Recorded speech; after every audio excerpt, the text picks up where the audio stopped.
Habari mkulima wa nyanya, leo natamani nikuonyeshe video fupi ikionyesha mbegu hizi bora kabisa kwa sasa hapa nchini Tanzania, namna ambavyo zinafanya shambani. Kwa wale ambao walikuwa wanaulizia labda utofauti wa mbegu ya Miracle pamoja na Captain F1.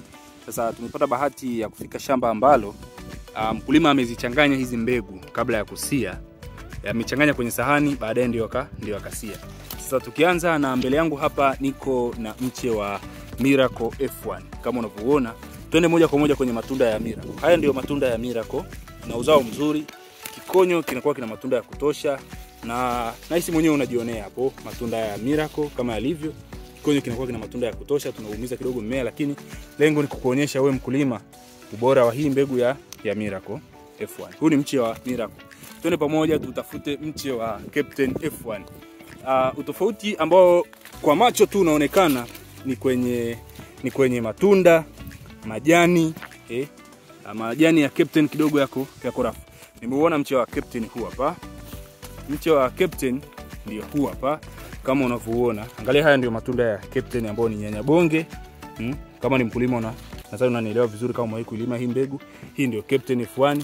Angalia namna ambavyo inazaa, matunda yapo ya kutosha, yapo kwenye jua kali sana, mengine yako ardhini kabisa kama unavyoona. Huu ni udongo huu mgumu, lakini hayapati changamoto yoyote. Tukirudi hivi, bado hii ni Miracle. Captain ndio hii hapa. Tutembee tuone namna ambavyo shamba limefanya. Hii hapa pia ni Captain kama unavyoiona. Hiyo hapo matunda hayo, tembee. Hii hapa ni Captain pia kama unavyoiona, matunda ndio hayo hapo. Angalia namna ambavyo inazaa vizuri. Mbegu inafanya vizuri. Hii hapa Miracle. Angalia hii hapa, hii hapa Miracle. Kama unavyoiona, matunda yake ndio haya hapa. Angalia huko.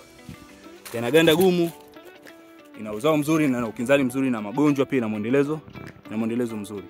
Na hisi nitakuwa nimekujibu swali lako vizuri kwamba tofauti wa Captain na Miracle uko wapi. Zote ni mbegu nzuri, zinafanya vizuri, zina matunda makubwa yenye ganda gumu. Kwa hiyo sio mbegu ya wasiwasi. Angalia kama hii hapa, hichi kikonyo hichi kina matunda mangapi bwana? Hebu hesabu hapo mwenyewe. Yapo matunda ya kutosha. Sasa nikakuuliza hii ni mbegu gani sasa wewe unaiona ni mbegu gani? Kwa huko kote tulikopita unaona ni mbegu gani? Hebu niambie hapo. Unaona ni mbegu gani hii hapa?